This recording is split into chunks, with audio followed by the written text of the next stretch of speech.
మీరు ఎంతసేపటికి అసెంబ్లీకి రండి, అసెంబ్లీలో మాట్లాడండి అంటే మీరు అసెంబ్లీ ఏ విధంగా జరుగుతుందో మనం చూసాం కదా, ఎవరు ఏ విధంగా వ్యవహరిస్తున్నారో మీరు చూసాం కదా. మీరు మాట్లాడేటువంటి మాటలకి చంద్రబాబు నాయుడు మరలా పాపం వెళ్ళి పవన్ కళ్యాణ్ కాళ్ళు పట్టుకోవాల్సి వచ్చింది ఇంటికి పోయి. అటువంటి పరిస్థితులు ఉన్నాయి. మీకే క్లారిటీ లేదు, మీకే స్పష్టత లేదు. ఎవరి మీద మాట్లాడుతున్నారో తెలియదు, ఎవరిని మాట్లాడుతున్నారో తెలియదు.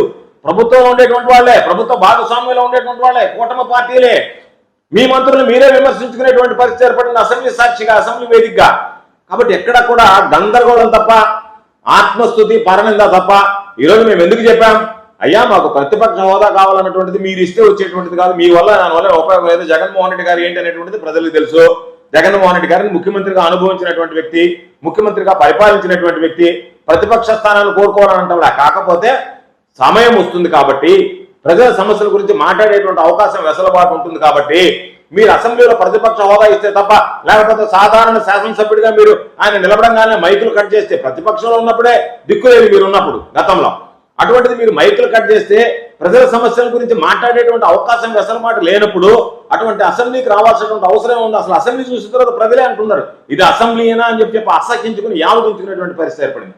కాబట్టి మీరు ఎక్కడికైనా మేము వస్తామన్నాం, మీరు రమ్మన్నారు, పిలిచారు, మరలా వచ్చి యూటర్న్ తీసుకొని మేము ప్రజల్లో రాలేము, ప్రజల ముందు మాట్లాడలేం, మీరు అసెంబ్లీ కంటే అసెంబ్లీలో మా గొంతులోకి మీరు వరకు మాట్లాడి మీ గడవ వరకు వినిపించుకోవాలనేటువంటి దుర్మార్గమైనటువంటి ఆలోచన. కారణం ఏంటి, మీరు చేసింది ఏమి లేదు కాబట్టి, చెప్పుకోలేరు కాబట్టి ఈరోజు మీరు ఆ స్థాయికి దిగజారిపోయారు. మేము అందుకే అచ్చెన్నాయుడు విసిరినటువంటి సవాలుని మరింత లోతుగా చూసాం.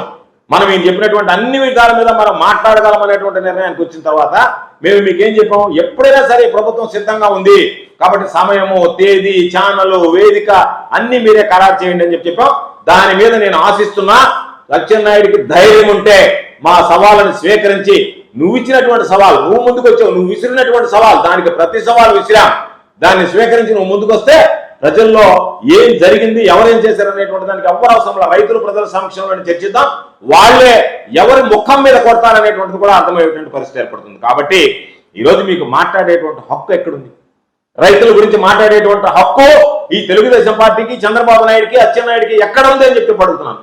దశాబ్దాల కాలంగా రైతులకు సంబంధించినటువంటి సమస్యలు పేరుకుపోతే పట్టించుకునేటువంటి నాదుడే కరువైతే, దీర్ఘకాలికంగా అపరిష్కృతంగా ఉన్నటువంటి వ్యవసాయ రంగం మీద కానీ, రైతుల సమస్యల మీద కానీ దృష్టి పెట్టినటువంటి వ్యక్తి మా నాయకుడు జగన్మోహన్ రెడ్డి గారు అని చెప్పి గర్వంగా చెప్పుకోగలిగేటువంటి పరిస్థితి. కాబట్టి మీరు ఈరోజు అనేక రకాలైనటువంటి వ్యవస్థలు తీసుకొచ్చాడు. ఎప్పుడైనా చంద్రబాబు నాయుడు లాంటి వాడికి జన్మలో రైతు భరోసా కేంద్రం లాంటివి తీసుకొచ్చి రైతులకు అన్ని విధంగా చేయి పట్టి నడిపించి, విత్తనం నుంచి విక్రయం దాకా రైతులకు అన్ని విధాలా అండగా నడిచేటువంటి ఒక వ్యవస్థను తీసుకురావాలనేటువంటి ఆలోచన ఏ రోజైనా స్పృహకు తట్టిందా, మదిలో మెదిలిందా? అటువంటిది జగన్మోహన్ రెడ్డి గారు తీసుకొచ్చినటువంటి దానిని గురించి ఈరోజు మేము చెప్పాం. ఆర్బీకేలు పెట్టాం, ఈ క్రాప్ సిస్టమ్ చేశాం, రైతులకు సంబంధించినటువంటి నష్టపోతేటువంటి తుఫాను పంట కాలంలో ఇన్పుట్ సబ్సిడీ అనేటువంటిది ఆ సీజన్ ముగిసే లోపల ఇచ్చాం.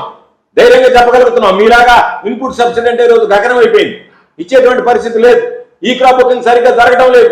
రైతులకు సంబంధించినటువంటి దాంట్లో ఈరోజు ఆర్బీకేలను దాదాపుగా నిర్వీర్యం చేసేశారు.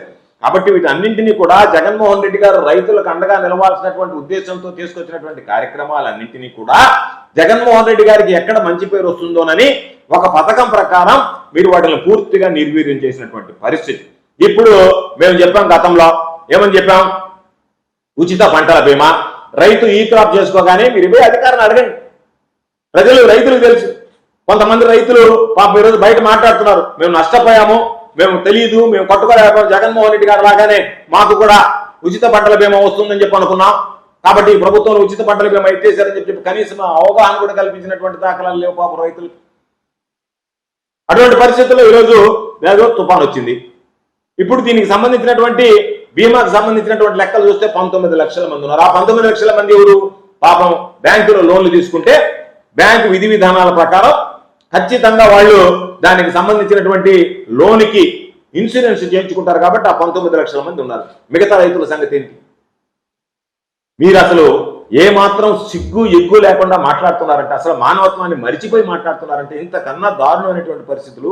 ఒక విపత్తు సమయంలో మీరు వ్యవహరించాల్సినటువంటి తీరును గురించి ప్రజలు, రైతులు మిమ్మల్ని చీకొట్టుకుంటుంటే ఏ మాత్రం సిగ్గు లేకుండా మీరు సిగ్గు శరాన్ని మరిచి మీ ఇష్ట ప్రకారం విమర్శలు చేస్తారు రకరకాల. అసలు మీ పేర్లు ఎత్తడానికి అసహ్యం వేస్తుంది, మీ గురించి మాట్లాడాలంటేనే చండాలంగా అనిపిస్తుంది, ఒళ్ళు జలవరిస్తుంది, మీ గురించి అసహ్యం వేస్తుంది.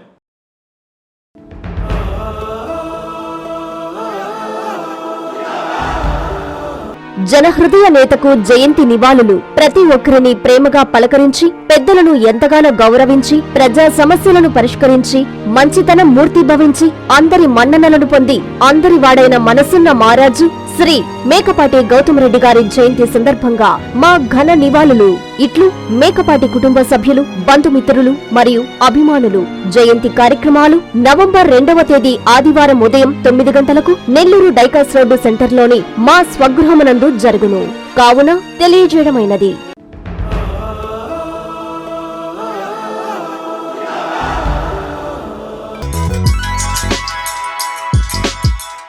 Hi Nilor, please subscribe to N3 TV.